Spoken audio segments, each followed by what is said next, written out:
Olá, o vídeo de hoje é sobre instabilidade do ombro. A luxação do ombro é um problema frequente entre jovens de 15 a 30 anos, principalmente do sexo masculino. A luxação do ombro é um quadro muito doloroso, que limita muito a função do ombro acometido, então é muito importante a gente ter um bom entendimento de como ocorre e como podemos tratar.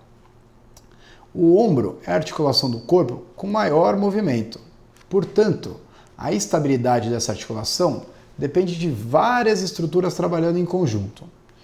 Durante os movimentos do ombro, a glenoide, que é uma porção achatada em que a cabeça do ombro se articula, o labrum, que é um tecido que fica ao redor dessa glenoide, aumentando a área de contato da cabeça com a glenoide, e os ligamentos que ficam ao redor da cabeça e da glenoide trabalham em conjunto para que a gente possa ter uma movimentação normal do nosso ombro sem que ele saia do lugar. A luxação do ombro é principalmente direcionada para a região anterior, ou seja, a cabeça do húmero vem para a região anterior à glenoide. Durante esse deslocamento, a cabeça humeral ela impacta contra a região anteroinferior da glenoide.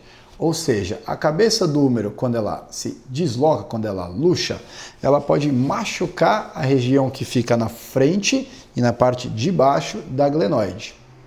Normalmente, o primeiro episódio de luxação acontece após algum episódio de trauma, como, por exemplo, traumas esportivos, acidentes automotivos ou alguma queda. Quando ocorre uma luxação do ombro, é sempre necessária uma avaliação por um médico ortopedista para que se realize a redução da luxação, ou seja, para que a gente coloque a cabeça do húmero de volta no seu local original, utilizando algum tipo de manobra ortopédica para fazer isso. Durante o atendimento inicial, é necessária a realização de uma radiografia simples antes e depois da redução, para avaliar lesões associadas, como por exemplo, alguma fratura, uma fratura da cabeça do húmero, da glenoide. Além disso, também devemos avaliar lesões neurológicas, principalmente o nervo axilar, que é o nervo que vem nessa região lateral do braço, que inerva o deltoide, que é esse músculo aqui na região lateral. Então a gente tem que avaliar se a sensibilidade nessa região está normal e se a função do deltoide está normal.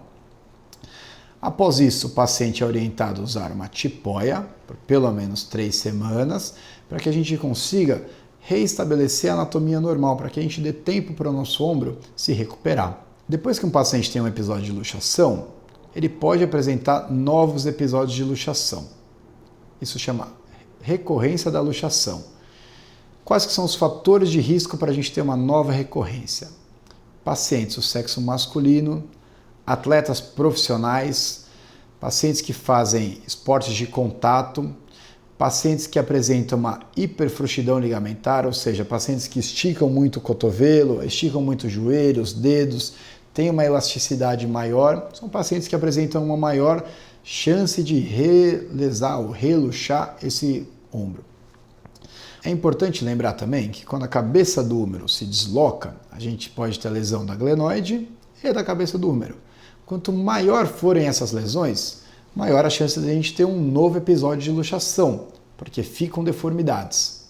Então, são mais outros 2 fatores de risco para a gente ter uma nova recorrência de luxação do ombro. Então, para avaliar um paciente com instabilidade crônica do ombro, a gente precisa de um bom exame físico e exames de imagem complementares.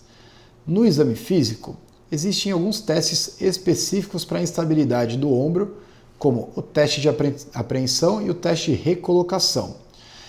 E testes para avaliar se o paciente apresenta uma hiperfrouxidão ligamentar, que seria uma possibilidade para um quadro de instabilidade sem a necessidade de um trauma associado, apenas porque o paciente tem uma hiperfrouxidão maior. Nos exames de imagem, além da radiografia, podemos solicitar uma tomografia computadorizada para avaliar e mensurar as lesões ósseas associadas e uma ressonância magnética, que a gente vai conseguir avaliar lesões ósseas, lesões do labrum ou outras lesões associadas, como lesões do manguito rotador ou do tendão do bíceps. O tratamento não cirúrgico pode ser tentado em qualquer tipo de caso. Porém, sabe-se que a taxa de recorrência de luxações após o tratamento não cirúrgico é alto, principalmente homens jovens, atletas, todos aqueles fatores de risco que a gente já conversou. Então, o tratamento conservador é mais indicado para pacientes mais velhos e mais sedentários. É necessário que você avalie junto ao seu médico qual que é o melhor tratamento possível para o seu caso específico. O tratamento cirúrgico pode ser dividido em dois tipos: o tratamento com cirurgia artroscópica e o tratamento com cirurgia aberta. Quando temos uma lesão pequena, com pacientes de baixo risco, ou seja, não atletas, mulheres, sem hiperfrouxidão, podemos optar por uma cirurgia de reparo do labrum por via artroscópica. Nessa cirurgia, a gente utiliza âncoras absorvíveis e a gente posiciona elas na região da glenoide. E a gente laça esse labrum de volta, restabelecendo a anatomia normal do ombro. Em pacientes com um alto risco para uma nova luxação, com lesões ósseas na glenoide grande, optamos pela cirurgia aberta com bloqueio ósseo. Como essa cirurgia acontece? Ela se baseia no conceito que se a gente aumentar a área de contato da glenoide, colocando algum fragmento ósseo, e a gente pode usar vários tipos de fragmento ósseo. A gente pode usar o coracoide, que é um osso que fica aqui, pode usar osso que a gente retira da nossa bacia, a gente pode usar osso do tornozelo e colocar nessa região anterior da glenoide. Assim a gente vai aumentar a nossa área de contato da glenoide, então a gente vai ter uma área de excursão para a cabeça do húmero maior. Então isso vai fazer com que o paciente não tenha mais luxações do ombro. Mas e a lesão de Hill-Sachs, que era aquela lesão que acontece na região posterior da cabeça do húmero? É muito difícil a gente ter que abordar esse tipo de lesão, porque normalmente a gente estabelecendo de volta a anatomia da glenoide ou do labrum, a gente já consegue ter uma boa estabilidade. Porém, em alguns pacientes que apresentam lesões de Hill-Sachs muito grandes, existe uma cirurgia que é a cirurgia de reemplissagem. O que é o nome de reemplissagem? É quando a gente pega o tendão do infraespinhal, que é um tendão do manguito rotador que fica na região posterior do húmero, e a gente coloca o tendão nessa lesão óssea. E a gente acaba preenchendo essa lesão, fazendo com que a gente não tenha mais essa falha. Ou a gente tem a falha, mas ela está sendo preenchida por um tendão, melhorando a nossa estabilidade.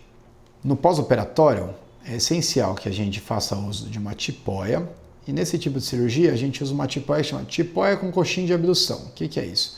É uma tipóia que a gente coloca uma almofada aqui entre a região da axila e o braço, que a gente fica com o braço nessa posição, com a mão olhando para frente. Essa é uma posição ideal para a gente manter uma boa estabilidade do ombro, um bom posicionamento para que os tecidos se recuperem de uma maneira que a gente considera ideal. Após isso, a gente vai tirar a tipóia, mais ou menos com 3 a 5 semanas a gente tira essa tipóia e começa a fisioterapia. É essencial que na fisioterapia a gente recupere todos os movimentos do ombro e também fortaleça os músculos que são importantes para a estabilidade do nosso ombro.